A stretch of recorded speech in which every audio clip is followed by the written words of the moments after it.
آقا علیہ السلام کی اپنی سنت دیکھیے کیا ہے. اپنی سنت آقا علیہ السلام کی کہ حضور خود بھی وسیلے سے دعا کرتے. سبحان اللہ. میں آپ کو حدیث دے رہا ہوں اور یہ حدیث دے رہا ہوں آج تک کسی محدث نے آقا کی اس دعا کی روایت کو رد نہیں کیا. رد نہیں کیا.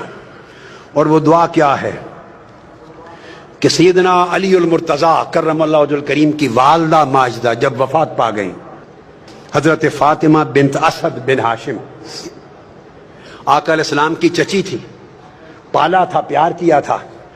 وفات ہو گئی جب تو آقا کو بڑا غم تھا. ان کی قبر کھودی. مولا علی المرتضیٰ کی والدہ حضرت فاطمہ بنت اسد جب قبر کھودی تو آقا علیہ السلام خود قبر میں لیٹ گئے. پھر ان کو لحد میں اتارا گیا. لحد میں اتار کر جب اتار چکے تو آقا علیہ السلام نے خود قبر پہ کھڑے ہو کے دعا کی. اب جو دعائے مصطفیٰ حضرت فاطمہ بنت اسد ام علی مرتضیٰ کی قبر پر آقا نے کی ہے وہ دعا سنیے. اس کے بعد وسیلہ مصطفیٰ کا انکار کرنا، اس کو چاہیے کہ دین اسلام چھوڑ دے. وہ بے ایمان. کسی محدث نے اس کو رد نہیں کیا.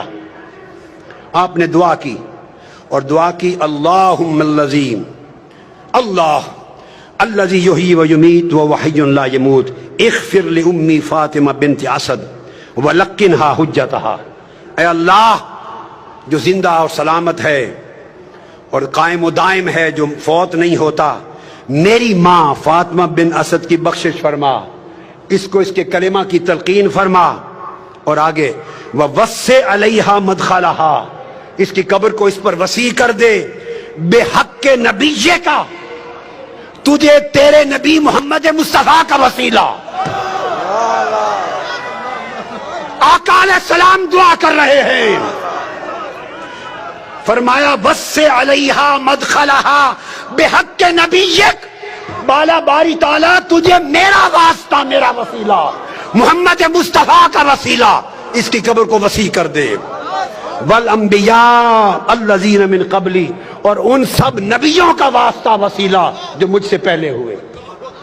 اب یہ کہنا کہ اس طریقے سے دعا کرنا جائز نہیں کہ نبی کے واسطے سے بخش دے، نبیوں کے واسطے سے بخش دے، فلاں کے وسط کے وسیلے سے بخش دے، ایسا اگر کوئی شخص کہے تو اس سے بڑا جاہل کوئی نہیں ہے قرآن اور حدیث کا.